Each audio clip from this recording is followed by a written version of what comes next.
Welcome back to Dad's Deals and Dumbbells, the podcast, where the only thing heavier than our lift is our dad guilt when we screw up with our kids. We're your hosts, chiropractor, a lawyer. We're juggling squats, startups, and snack time, of course. Today we got a very special guest joining us, head coach of Naperville Central High School football, father of 3 crazy boys, unofficial write-in candidate for Chicago Bears head coaching job this past cycle, head coach Mike Ulrich. Buckle up, dads. We're talking about discipline, leadership, football, how to raise kids who don't fumble life. Put on that helmet and get your mouthpiece ready. Yep. The real question is, which of our kids would survive a practice with Coach Mike? My son would insist on being a quarterback despite not knowing squat about football. Yeah. So that would go real well. Henry would be the football, for sure. I don't know if the girls wouldn't. They have been coaching mini soccer. Yeah. They can barely kick a soccer ball right now, so they're not going to last. You know, they just got to handle the discipline and structure of it. I think that's the... They're already screwed. At 5, I could ask Addie to do something, and she's like, "No, I want to do this." I'm like, "Well, I think that's where they'll struggle more than the actual skill of the football part of it. So, So what you're saying is you have a free-thinking child that you're raising to be an independent woman. sure." yeah. That's what I Hey, heard. don't run in the street. No, I don't want to. Anyways, that part. Let's not free think on that one. Yeah, I understand. Let's buckle up our seatbelts. Yes, That's indeed. nice, right? Don't get out of your car seat while the car's moving on the highway at 80 miles an hour. That would be like Well, a nice thing. hey, what year Don't were you hit your born? brother. 82. All right. Did you ever ride in the back of a station wagon that had yeah. rear-facing seats? There were That no was- seatbelts that on was those things. Yeah. Did you? I got my fingers slammed in that door one time on my You way to still my have 'em? grandma's house. Yeah, somehow. Life has Still changed have a 'em. little bit. Oh, yeah. Cool. Sure. At least you got plenty of other players that could do it. Have your boys lasted through a full practice? They come in spurts, but they have not been to a full football practice yet. How long is practice typically? Usually it's about 2 hours. Not So they'll come for a certain, maybe about 30 minutes. Like and the usually the by fun the- period. Yeah, and usually at some point they're running around on the track or How old are your kids? 5, 4, and 1. Oh, Like the same age as ours. you guys are both. Yeah. Luke loves it. Our oldest has a blast. He wants to come all the time.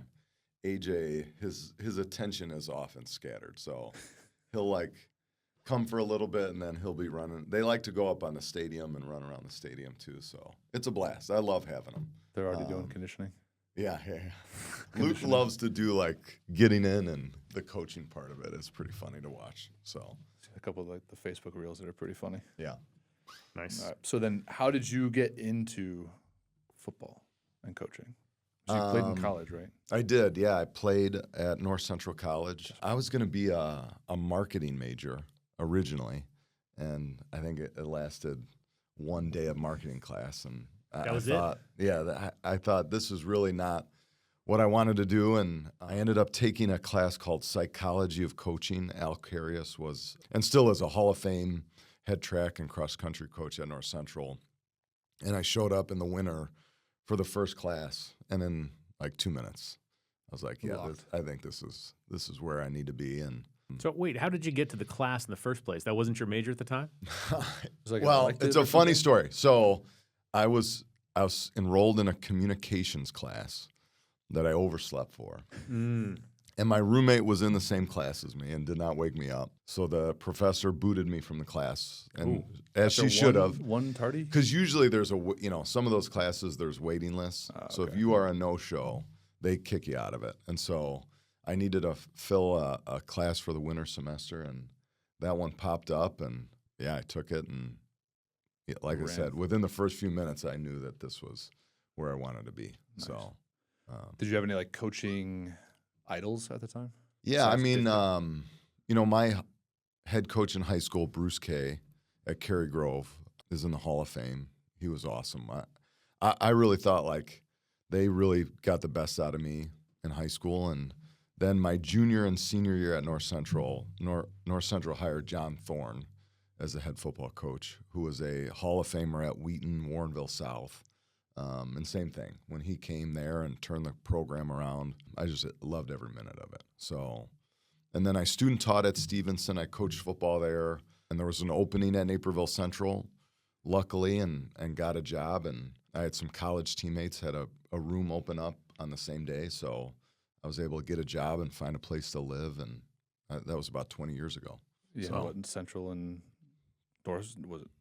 Those are like 5-minute walks from each other. Yeah, yeah. It's right down the street. So I would have been the head football coach at Naperville Central. That would have been the wildest dreams. I mean, in the late 90s, early 2000s, Naperville Central was a perennial state champion or contender. And, you know, we used to, as college students, the Naperville North, Naperville Central game, you know, would have 10, 20,000 people there.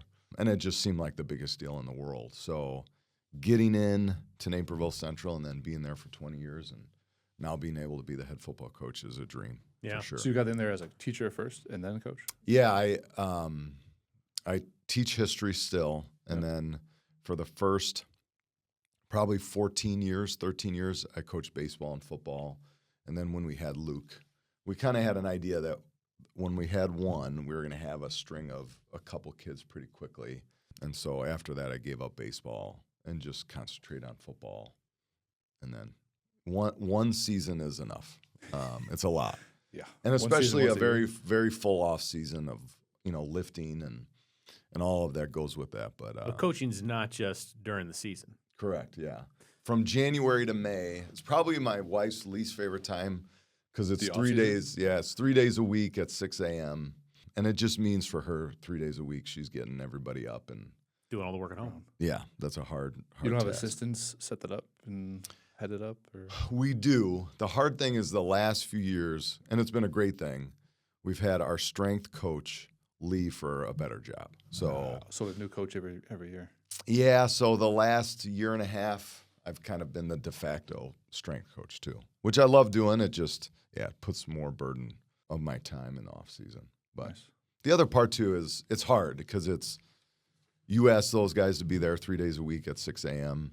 It helps when you're there with them. Oh, yeah. Yep. And you're Lead by example. sacrificing with them, and it's just, you know, the sacrifice is Katie at home, not me. I mean, I love being there. It's not difficult for me to get there. It's much harder for her to get everybody going. And usually when things go wrong at home in the morning, it's the mornings I'm gone. Like this last off season, Wednesday mornings just were any disaster usually happened on a Wednesday morning. The hump day slump. Yeah, so it's a demanding schedule, but I love doing it. What's the worst thing that happened on a Wednesday morning? It's usually things like people wetting their beds or people Mitch getting does that pretty regularly. people, so. you know, I don't. people throwing up. You know, the dog getting into something. Yeah. Our boys just got creative, and there were times like, you know, not wanting to go to preschool or not wanting to go to daycare, and those usually happen on a Wednesday. So, yeah. Henry, the worst thing in the morning for Henry is just like he'll pee the bed. Like, Yeah. Great. We got to go shower, change the bed, do that. Yeah. The girls are relatively self-sufficient. Yeah. They get up Addie was up at 6 a.m. this morning. Yeah. Like, dude, sleep. Yeah. More. Like, I'm Oh, up yeah. at 4:30 anyways, but still. Yes. Go to bed. Yeah. And I she's rolled in like from- complaining that she's tired. I'm like, well, no one woke you up. Yeah. You just Yeah, I rolled in from working out this morning, and Jack's sitting on the couch playing on his iPad at 11. Yeah. I'm like, why? It's the summer. Yeah. Shouldn't you be sleeping? Yeah. I've like rearranged my whole morning routine. I shower in a separate room. I don't go through the garage. I try to do it not to wake everybody up, but Yeah. you know, something usually. Is your garage over or underneath the room? It's Or is more so not waking up Katie. That's like been the big thing is That's when you pay the price. like coordinating my routine more Just for so that. she can sleep through my alarm Smart. is a big part of it. Do you use yeah. the watch as an alarm? I use my phone, but I keep it on a pretty low volume. If you're crazy with it, Yeah, this like fitness tracker Yeah. has a 14-day battery life. yeah, I've been using that to wake me up in the really? mornings. Okay, So it doesn't. There's no noise. It just Yeah. vibrates. that's not a bad But then idea. you can kind of set the schedule different days Oh, yeah. if you need. I mean, it's been a progression of me moving quieter and quieter in the morning. Do you know where all like the floorboards that creak? Yeah. Up? Yeah. So do I. So Now, in your parenting exploits here, Yeah. one of the things we like to ask is for a dad hack. Yeah. Do you have a dad hack you can share with us? yeah, I that you think use? you know, I was saying this prior to we started. Just I think wives in general are so good at organizing activities for kids, and they're really creative. We're just not as creative of human beings. And so my biggest thing is trying to get them in the car and go somewhere, because at least that's 15 minutes maybe where you don't have to chase them around. I'm fortunate enough that I can take them to the school. There's a huge gymnastics room, and we can run around for a couple hours. And there's foam padding everywhere, so the boys can go crazy. Minimal injuries. Minimal injury risk. We've done it. Steam. Yeah, get them tired. Usually gives my wife a couple hours of some quiet time if our youngest is napping. So, yeah, getting them out of the house and taking them somewhere. We also have a pool at the school. We got in a little trouble. I got to get that cleared before we start jumping in pools. But Liability concerns, huh? yeah, like Some lawyer screwed that up along the way, I guarantee it. yeah, when they shock the pool, liability. Yeah, so the gymnastics room has been amazing for us. So yeah. Because your boys are pretty used to swimming too, right? What's that? Your boys can all swim. Yeah, now, right? they can swim, and yeah, we got an above ground pool in our backyard, which is a nightmare. When you open it and the kids get in it, it's awesome. Right. But the rest of the year, you want to, put a hole in it. yeah, 100%. Yeah. 100%. It's living in Northern Illinois. We have one as well. And, Yeah. There's 9 months of the year. You don't Yeah. get much use out of it. Yeah. You were yours like a couple weeks ago, and Ella's now like, we should put one in our backyard. Huh? Like, Yeah. where? Like, there's no. Oh, there's you no can get way. one. You can get one. Just If you asked me in April, I would give it to you. No, I don't want it. Yeah. There's nowhere to put it. No, Like, there isn't. there's literally nowhere to put it. And you guys are on such a It's a incline. steep grade. Yeah. It's not going to work. no. Mitch, We'd have to anything can be redo- done with the right amount of money. I don't want to. No. Don't have it. Don't want to. No. Mm-mm. Well, Smart man. all right. But like you said too, if you had the choice, you'd put it in ground. So If I go back, I would absolutely put it in ground. I'd Yeah. spend the extra money, no question. there's a couple of nice in grounds in the neighborhood. Yeah. Jealous. Yeah, our next door neighbor is really nice. Oh, yeah, The me hard too? thing is we don't have a heater. Oh, well worth the investment. Yeah, that's what I've 100%. heard. Our boys will jump in that pool regardless Yeah, of what you temperature won't. it is. You I have will. Too much common sense. Oh, you I will? like getting in when it's cold. My wife, It's a cold it's plunge. probably not until July. My wife probably doesn't get in there until July because it takes a Yeah. while for it to warm up. Yeah. So, Wow. yeah. Yeah. It can be challenging. We have one patient that likes this solar. He has like an electric solar heater, Oh, really? and he likes that one. Okay. So Hmm. I have Oh. no idea what type it is, but he loves Yeah. it. So let's talk a little about football for Yeah. the parents out there who Yeah. have kids that are destined for the NFL. Yeah. Because I know Everyone's that gonna most make it. kids that start off in Pee Wee are going to go into the NFL. That's how it works, right? Yeah. 100%. What advice do you give to parents who want to get the kids into playing football? First, starting off. Yeah, I think so. I think the biggest thing, and I'm a huge proponent of, is kids being involved in as many sports for as long as they can, and football being one of those. I think delayed specialization is a big deal. And so even like with our son Luke, loves baseball, and a lot of the kids on his t-ball team are doing fall ball, and it's like I'd rather have him do something else in the fall. So football is, I think, the biggest part of it. Outside of that, I just, anytime I talk on sports for young kids, I just feel like doing as many different sports for as long as possible is awesome for those kids. And Why? I just think it develops just their athletic framework, change of direction and linear, all of the athletic movements they can do. Different movement patterns. Yes, different movement patterns. There's so many things that are carry over. I was talking with one of our young quarterbacks today, and just a lot of things mechanically are like hitting a baseball to throwing a quarterback or throwing a football. And so, Not you're necessarily throwing a baseball. right, but where your feet are, where your hands are, a lot of those things mirror each other. But just those varying those movement patterns, being able to develop their entire, athletic capacity, and just the burnout part of it, just allowing them, when I grew up, I felt like whatever season it was, that was my favorite sport. Right. When it was baseball season, baseball was my favorite sport. When it was basketball, basketball was my favorite sport. And I think it just keeps them fresh and anticipation into that next season. And then football specifically, I just, it is such an awesome team sport. So, if you're going to get involved in football, one of the things you got to love about it is being a part of a team. And then certainly there's the physical piece to it. It's a physical, violent sport at times, and, that's just something you got to like doing. I did not play football until 7th grade. My dad wouldn't let me play football until I turned 13. And I think every parent has to make that decision. I thought that was a a smart move by my dad. And I do know that once I was ready to play and was eager to start football, the first football practice, I just felt like this is the coolest thing I could ever do. And I love the physical part of it. So there's a lot that goes with it. But we have some really good youth programs that are very organized, and they know how to teach it and coach it. And so, some parents start their kids younger. But I think that's, have a good sense of when your kid is ready for it. Are they going to be ready for the physical part of it? And then, certainly the team element of it is so critical.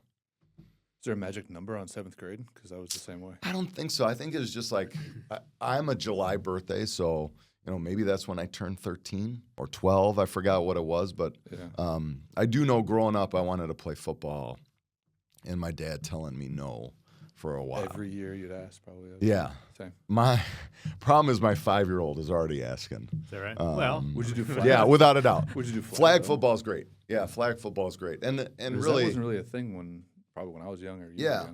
And I don't think necessarily it's when you're that little, the concerns of concussions and things like that are so minimal because you're really not running at full speed. No. Like you watch those kids play, there are very little, large. It's just the research even shows it's not the big ones that are the issue. It's the repetitive linemen. It is without a doubt. Without a doubt. So it's the ones that happen every play. Yeah, me and my wife are going to just have to make that decision and. Probably pretty soon because I'm already getting those questions. When can I get? It's interesting. I didn't grow up in this area. I grew up in Southern Illinois, and we didn't have the options of what there is here. I mean, playing the same sport year round. I mean, you play with your buddies, but you weren't doing it otherwise. There was no organized sport. There were no clinics that you could go hire where you go and have a private coach. It's just, we didn't have those options. So there's a lot more stuff here for sure. But I completely understand what you mean about as a kid, your favorite sport's the one that you're playing at the time, and that's just kind of how it worked. Yeah. I felt like we had a lot less pressure. Now, granted, I was never a standout athlete in the first place, so no one was looking at me to be one. But, you played the sport that was going on at the time, I think the other part of it, we just graduated some really unique kids, and we had a really tremendous football team. And I think it would surprise people how many of those kids were multi-sport athletes, even in their senior year. And we had 2 twin brothers that played 3 sports all 4 years of high school. Wow. And I think the one thing that I noticed watching those guys was it was always about competing and playing. Like some kids, times when you focus all your eggs on one sport for a decade, like there's so much pressure on performing when it actually comes in that one moment where these kids that just all they do is compete. And it doesn't matter if it's a pickup basketball game or it's a quarterfinal playoff game. It's like, here we go. It's just another thing for them. Roll the ball out. Let's get after it. And, I think that's another benefit to it as well. Yeah. So for those kids some kids just come with a naturally competitive spirit. Yeah. Some have to be motivated more, I guess. Yeah. Is there any trick that you use to motivating kids? Especially the practices, because I know a lot of kids don't want to go to practice. They want to play the game. They want to go to practice. 8th game of the season. You guys have like 8 games. Like halfway through the season, everyone's like, I don't want to show up. Last year we played 13. I think the biggest thing for us is we probably don't practice more than 2 hours ever. So we spent a lot of time prepping for a 2-hour practice, like getting the most out of 2 hours of practice, and it flies by. So I think that's helpful is to keep it, we have teaching segments in the classroom, and we watch film, and we teach. But when we're on the field, it is moving the ball, it is competing, it's flying around. And I think that part of it and adding, competitive segments into those practices help. But, I feel like, too, the older they get, at some point, we need them to be self-motivated. We need them to come in and have something every day that they're working to get better at and locked in.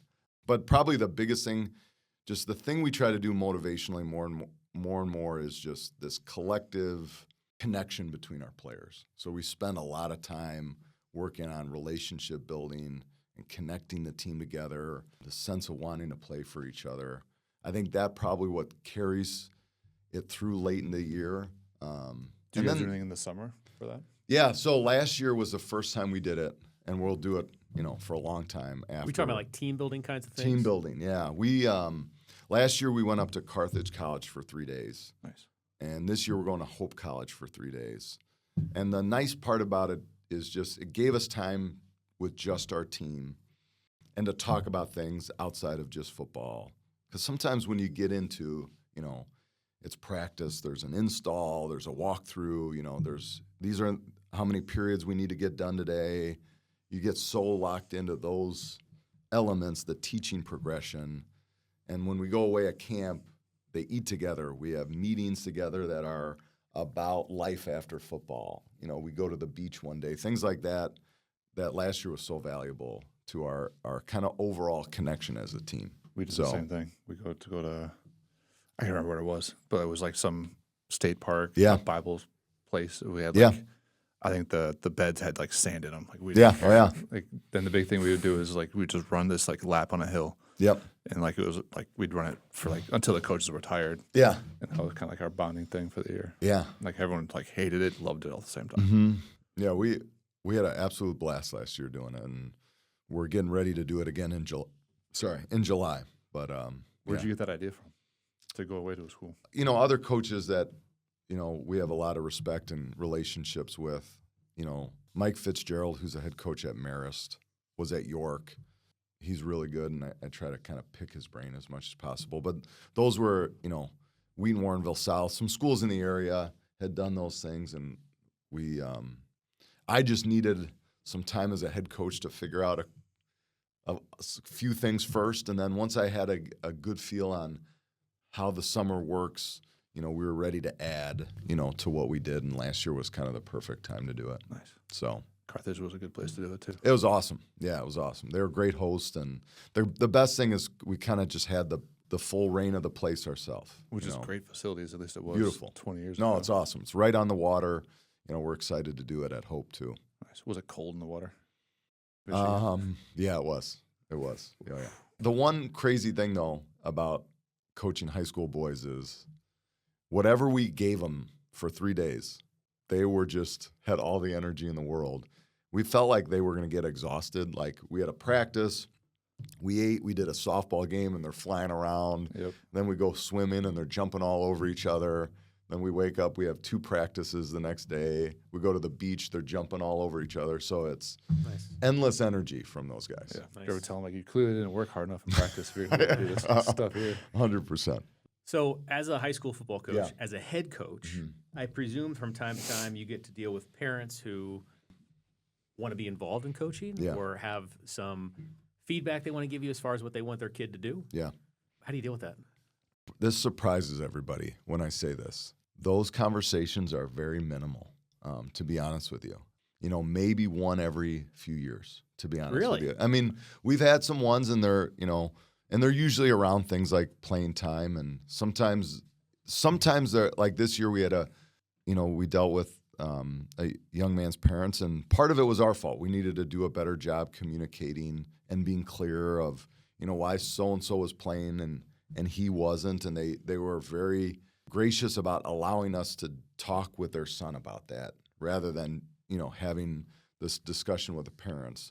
But the one thing we do as a program, I think it's unique. Our head coach did it. My college coach was very intentional about getting parents involved in your program and things not about football. Like we do a mother-son brunch. So we spend a Sunday with our kids and their moms, and it's a wonderful Sunday.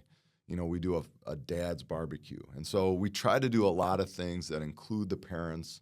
Hopefully we're clear and upfront when we deal with the players, and oftentimes, to be honest with you, most of the times where there's conversation with us and parents, it's probably some sort of breakdown in communication.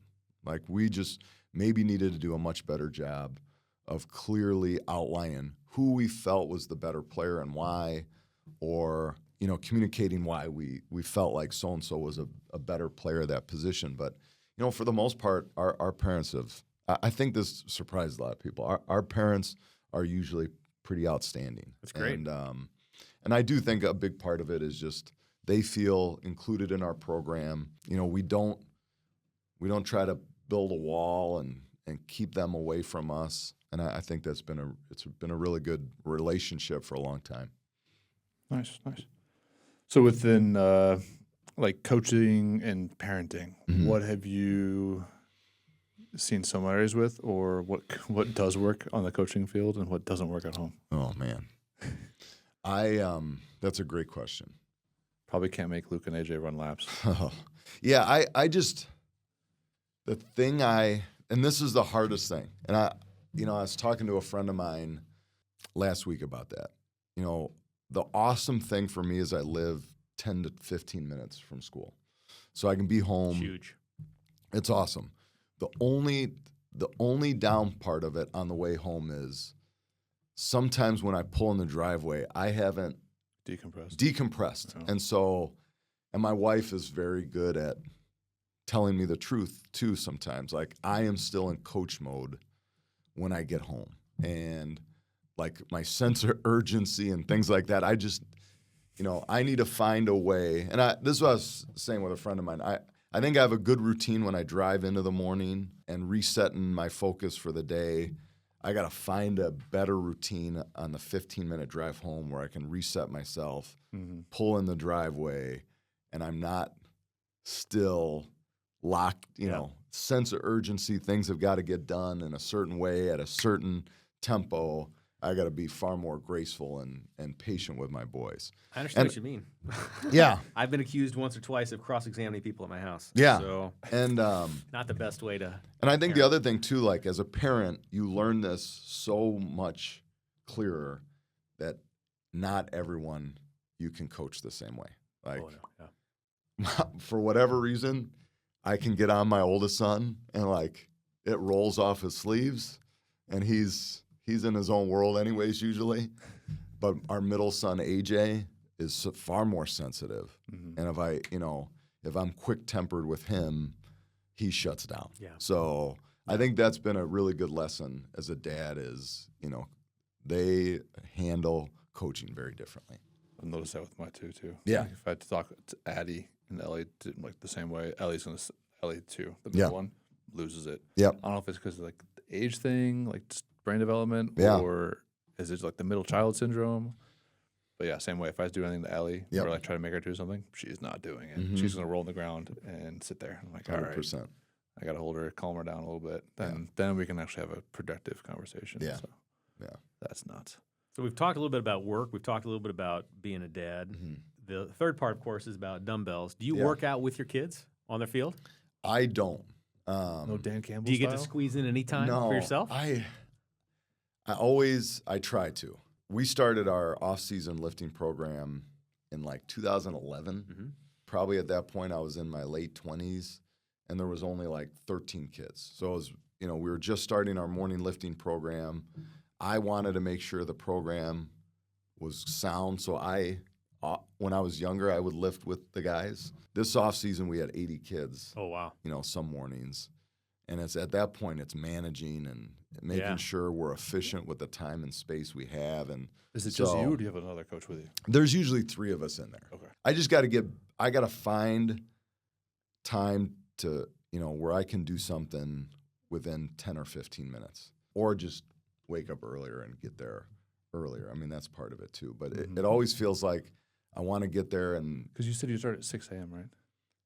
Yeah, in the off season. Like right now, we start at 8 a.m. in our summer workouts, and I try to get there about 6:15. And I always get there at 6:15 thinking I can squeeze in some work before. But sometimes you walk in and you got a million things you got to get done. Have you looked across the street at that park? A bunch of people working out? No. Oh, yeah, on Worley? Yeah. No. They're across the street from Naperville Central. Oh, There's really? That tower, like whatever, Centennial Park right there? No. There's a group that works out there. In the morning? Every day of the week. Is it? Yeah. 5:15. Yeah. So I think the summer is where I'm best at working out and finding time to do it. Yeah, I'm not as good during this. What do you like to do when you do get a chance to? There's 2 things often I feel it's like I'm doing things to get back into some sort of functional strength. I do like just a TRX circuit is usually something I like to do. There's been times where I'll go back and do like a 5-5-5 program, which is, you could start light, you got a bench, squat, RDL day, and then like you're squatting every day, it almost feels like. Olympic lift still? No, I used to do a lot of Olympic lifts, but right now I just try to do as much functional movement as I can. I'm trying to get back into doing some 5x5 stuff. So, 3 days a week, you're squatting every time you do it, and you add 5 pounds every time you work out. So you could start light.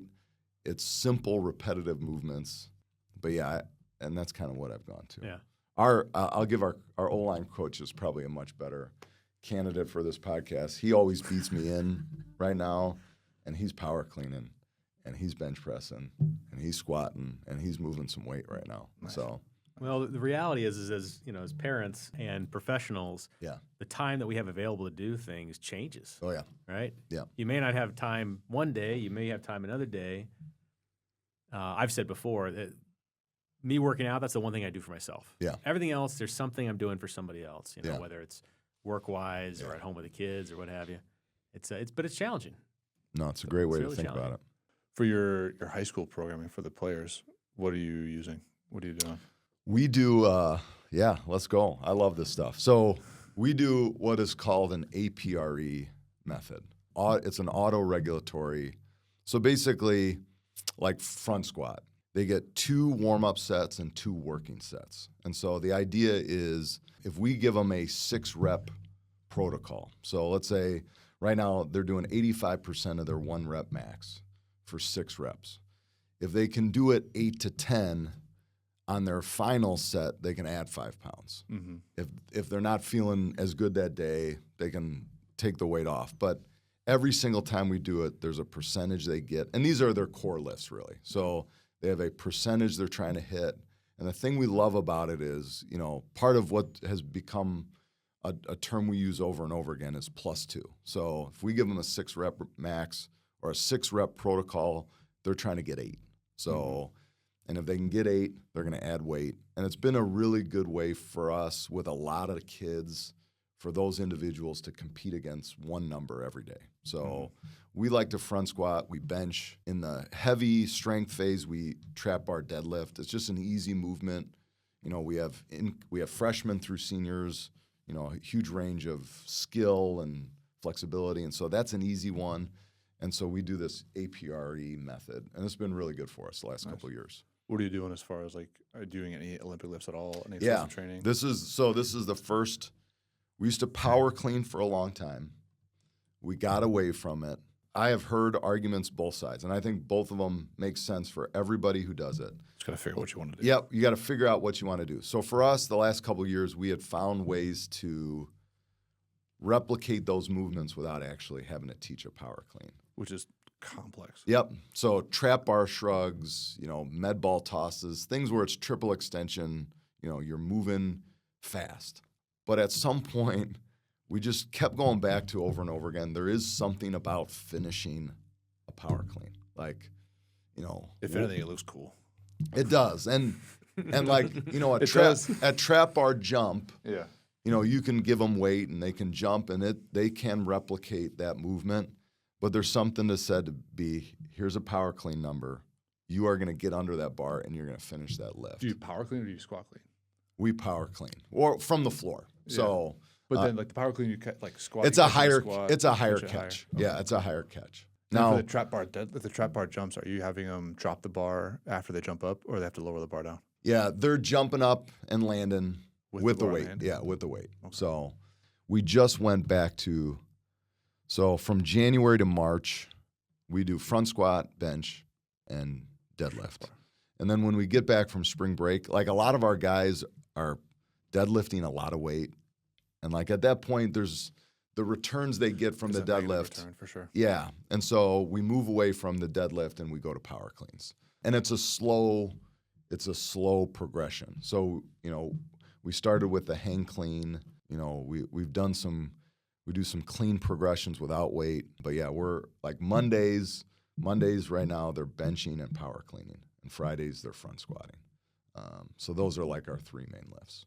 So, but yeah, I love doing it. I love, the weight program. I think it's unbelievable for our kids. Just development, being there in the morning with their teammates when everybody else is sleeping. Yep. Yeah. The hard thing, though, as a head coach is sometimes I'm the default strength coach, and that's the only thing I'm thinking of. But it's like we got to order helmets and shoulder pads, and so I gotta wear multiple hats. But it's something I enjoy talking about and I love doing.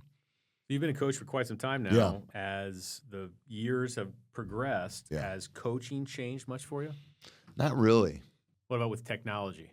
Yeah, like I think the things that still work today are structure and discipline and holding people accountable to a high standard. I think all those things, there's always a place for those things. And, we have people on our staff that have been coaching for 40 years.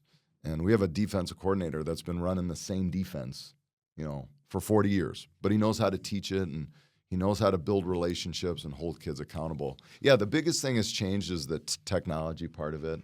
We have a video system where we upload all our film. We watch all our film.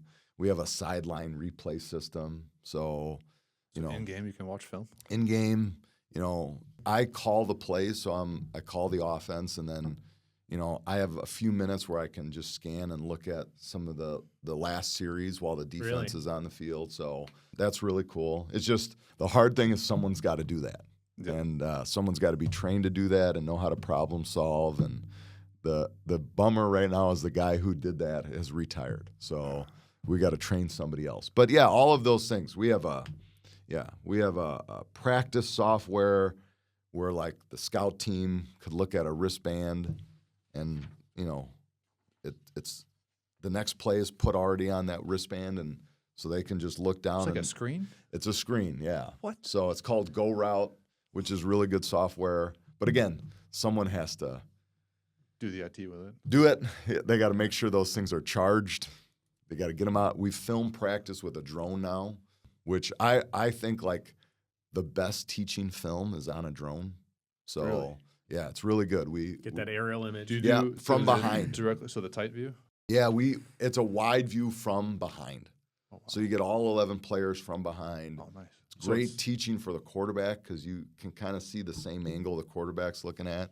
But again, you got to train somebody to use a drone and charge it. Yeah, charge it. And, sounds like watching a Madden replay. Yes, for real. All of those things. Interesting. Yeah. Do you ever do does the quarterback do like the helmet cam? No, we haven't done that yet. Oh, they didn't have any of this crap even in college. No. Oh, yeah. Well, so on the tech end of things, Yeah. and I don't know a lot about it, but I've seen sensors that are in helmets for concussion awareness. Is that something that you've seen much in high school football? Not us. No, not really. No. What about the trackers and the jerseys?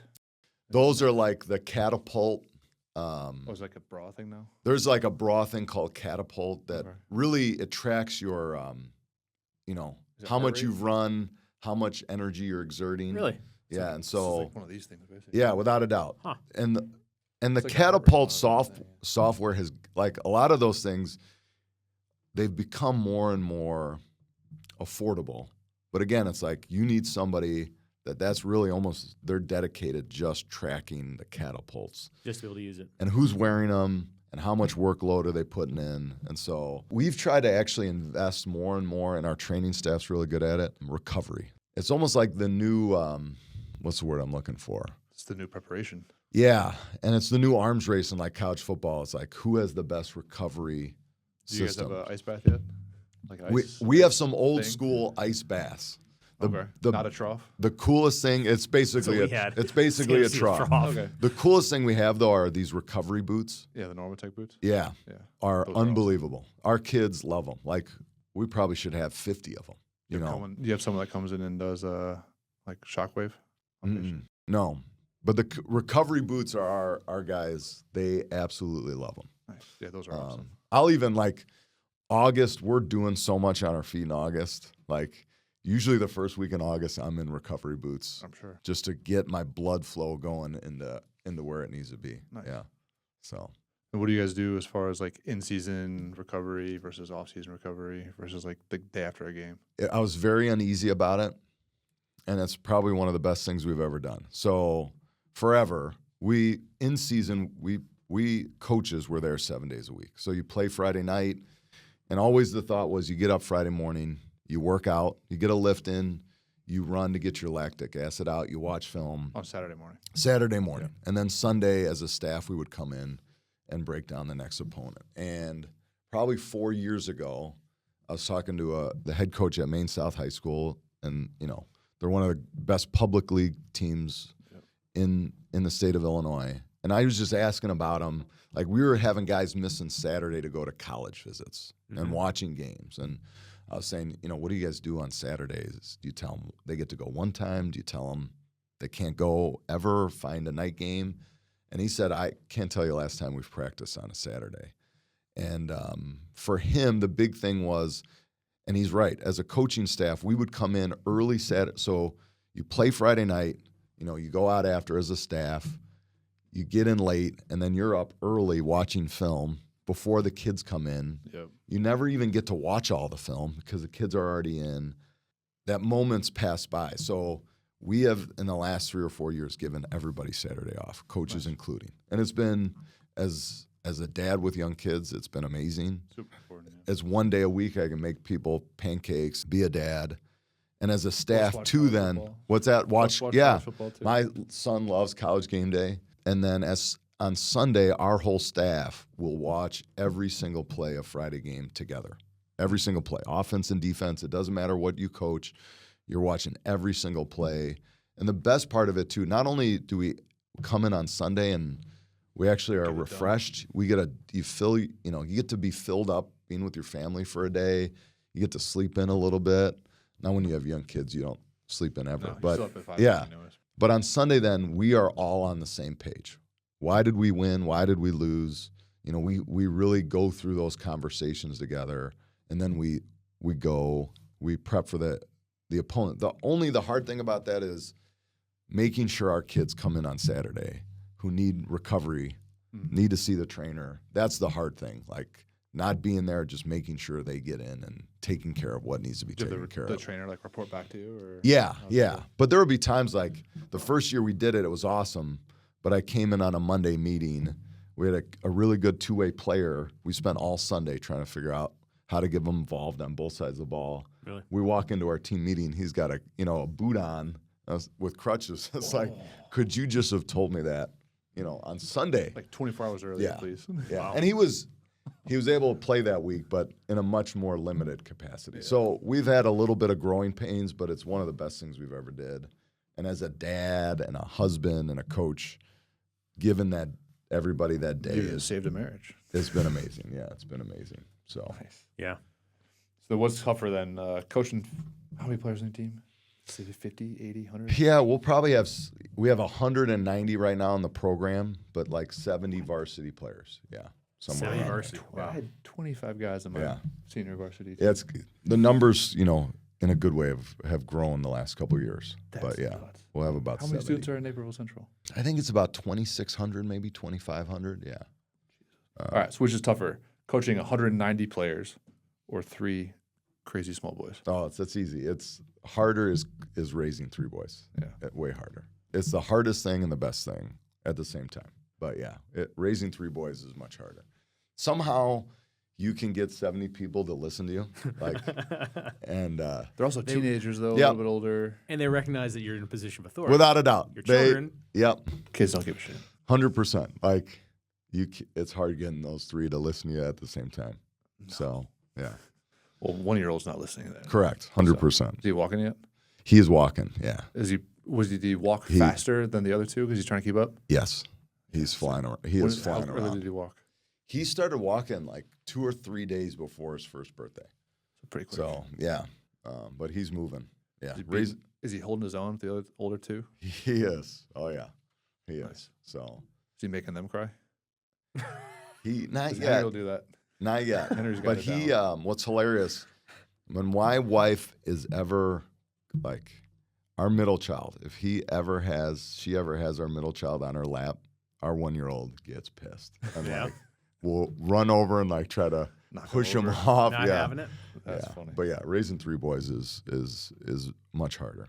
All right, so we're going to do Joe's judgments. Sure. This is a Father's Day gift and Okay. birthday gift, so here we go. All right, so right on the topic here is the question of, should school coaches be held responsible for players' injuries? Oh, wow. Should school coaches be held? Well, let me just tell you, the short answer generally is no. Yeah. They're not held legally Right. responsible. Sport But like should they? football. No, they shouldn't either. Unless you're talking about someone committing gross negligence, which Yeah. is a very high standard. It's very seldom seen. Yep. You'd have to completely disregard every signal there is out there, and especially in Illinois. Yep. There's specific exclusions or protections, I should say, for public schools, public entities as a whole. So to get to that level is pretty rare. Mm-hmm. And the reality is that you're playing a sport, you're going to have to expect that there are going to be some injuries. When I went to college, my second week on college campus, I managed to get a compound fracture in my finger playing a sport called broom ball. You know what broom ball is? It's played on a sheet of ice. Hockey you went rink. to Denver. Oh, really? Yeah. You got a little plastic triangle, hard plastic triangle. It's on the end of a stick. It's supposed to be a broom, and there's a ball. You have no skates on. You're playing in sneakers. I was goalie because I was goalie when I played soccer, and I thought, I'll be goalie Same again. thing. It was a stupid idea. And they give you no protection for your hands as goalie, and you're supposed to pick the ball up, stop it from going in the goal. I go down to pick it up, and someone just whacks the ball as I'm holding it, and all of a sudden my finger is in a kind of a bent shape. Is the bone sticking out? I look up. It was a girl that hit me. Oh, yeah. There you go. Absolutely. But the Didn't reality is that's a kind of injury that you can expect in the sport. Yeah. So by participating in the sport, you know that some of these injuries are going to occur. That's just reality. Like the biggest one for us with concussions, our athletic training staff, and it's, again, Illinois high school rules, like if there are concussion concerns, like that we can't even get involved in it. That's Right. we have a doctor on the sideline, our athletic training staff, so yeah. But a lot of that has developed over the last Yeah. Do you guys do pre-testing? Yeah, we do a sway test. What's the whole thing? Yeah. We do a sway test. So it tests their balance. So it's with their cell phone, and it judges their ability to stay balanced and centered. Okay. And if you're dealing with some concussion, Any other like cognitive testing that they do, or just sway? the sway one is the one we've been using. And then there's some just the athletic trainer runs them through other like concussion system. Because we use like a scat too. Yeah. You have to take the test beforehand, and then That's how we used to do it. Like we Oh, used that to do a we- cognitive test. They'd be retested, and some kids just sucks. struggled on the first cognitive test. The sway test's been really Intentionally. good for us. Yeah, we would do it intentionally. intentionally. Yeah. I wouldn't do that because I was not stupid, but Yeah. I know plenty of teammates Yeah. and classmates like that purposely did that. Yeah. Nice. Like they just, I don't remember the numbers. Sorry. Yeah. So Well, the reality is you got protections. That's So- a good thing. It's going to be pretty darn rare that there's going to be an issue Yeah. there. Got anything for us on Quill's Corner? Quill's Corner for recovery, tips for recovery for the typical injuries. I think, luckily when I was playing football, no broken bones, no diagnosed concussions. Good. No diagnosed. Yeah. I know I had one. Yeah. We At think least you have one. some brain injuries, that's for sure. Yeah, my wife would agree with that too. But definitely had a couple undiagnosed ones. But then plenty of sprains, strains. I don't know how many times I sprained my fingers, my thumbs, my ankles, rolled up feet and knees. So as far as like the old school thought was like the rest, ice, compress, elevate. Now the newer school is like get back walking as quick as possible. As long as it's not broken, like the first couple steps, like when you sit down, you take like 10, 20 steps. Like those first couple steps are going to feel terrible if you roll your ankle. So when your wife was golfing with me last week and she rolled her ankle, she sat for 30 seconds and then she jumped right back up and started That's a little walking different. around. That's That different. was So, a like, good people- call? Like back in the day, they would be like, "All right, don't put any weight on it. Don't do anything. Splint it. Ice, compress, elevate. Don't do anything. Don't literally nothing." And what happened was the ligaments and the tendons would shorten up, and it would create more issues, decreased mobility, more compensations. Like if it was your left ankle, you start having right hip issues and all this other stuff. The guy that actually came up with like the rest, ice, compress, elevate, the rice, whatever, retracted his statements. But the problem is it's all in all the books, and everyone still follows it. So everyone thinks, oh, just put a boot on it. Even I've had patients go to orthos, and like, oh, you need to put a boot on. I was like, no, don't put a boot on. It's not broken. You still need to walk, do all the things. I've had eversion sprains. Like everyone inverts, like regular rolled ankle. Yeah. But if you get tackled from behind and someone like hits the shin, your foot's going to go the opposite way, which is even worse. You can more likely to fracture your fibula. But I was able to finish the game next morning, couldn't walk.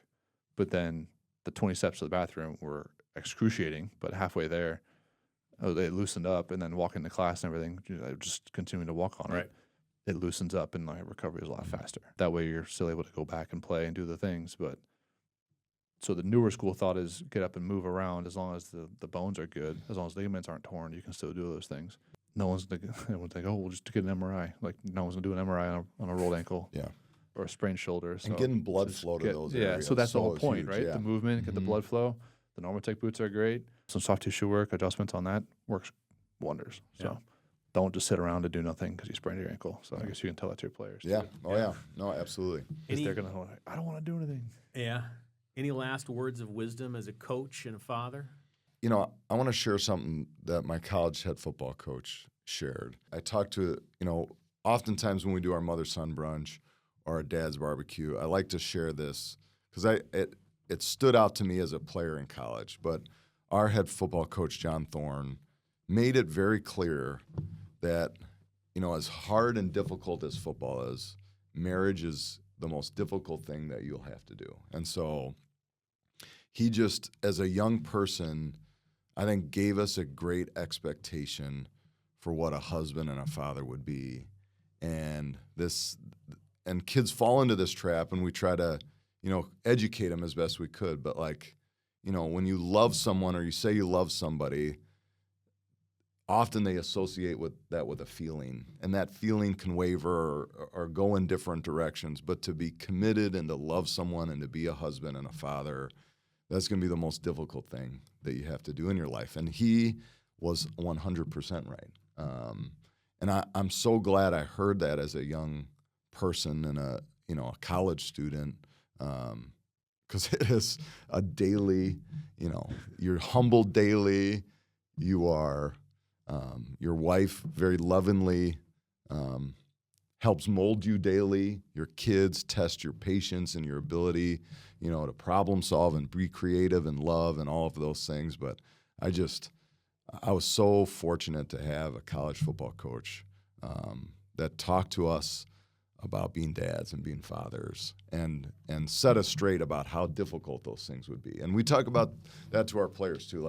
Our 3 core values, selflessness, toughness, and championship effort.